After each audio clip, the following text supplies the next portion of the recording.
heard on the lead here about constructive defense of the F-35.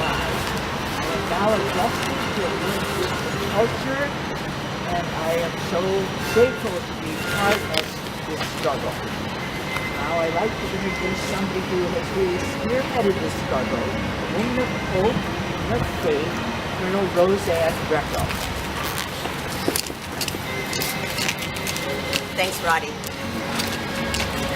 What most folks probably do not know is that the residents actually had a say on the basing a few years ago during the public comment period, and they overwhelmingly opposed it. Over 80% of the nearly 1,000 comments that the Air Force received were in opposition to the basing. Regrettably, our elected officials ignored the hundreds and hundreds of comments that people sent to the Air Force in opposition. The Air Force selected Burlington for the F-35 because Senator Leahy called the Air Force and told them he wanted it here, and because Senator Sanders remained silent. Well, now the people have a say, and they also hopefully will have a vote for what happens in their community. Should the F-35 come here, it may be based here for the next 30 or 40 years. Some people may have been swayed by the massively financed campaign of misinformation, disinformation, and sometimes outright lies. Here are three of the top lies that were told. First, that the F-35 was needed for the Vermont Air National Guard to continue to have a mission. Second, that the F-35 would bring jobs and would be beneficial to our economy. And third, that the F-35 would do no harm to the people or to the environment. All three are false. First, the Air Force wrote at least 4 occasions, most recently in court documents, saying the F-35 was not needed for the Vermont Air National Guard to continue to have a flying mission.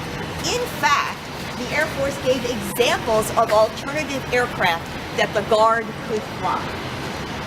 Second, the Air Force stated unequivocally the F-35 brings no new jobs and does nothing for our economy.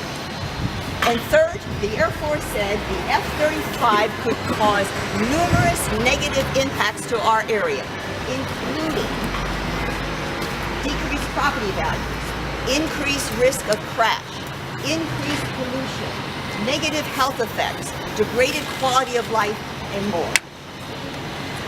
I hope people are not bullied into thinking that supporting the F-35 basing is a patriotic duty.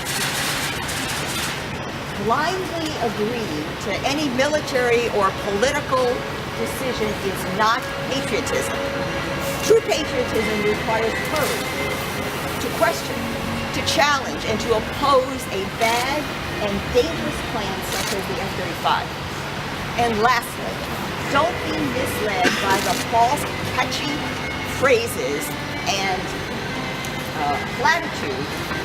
One being that the F-35 noise is the sound of freedom. The noise of a fighter bomber is literally the sound of war. Our voices are the sound of freedom. I urge voters to exercise their democratic rights, use their voices, and use their vote at the polls on March 6th.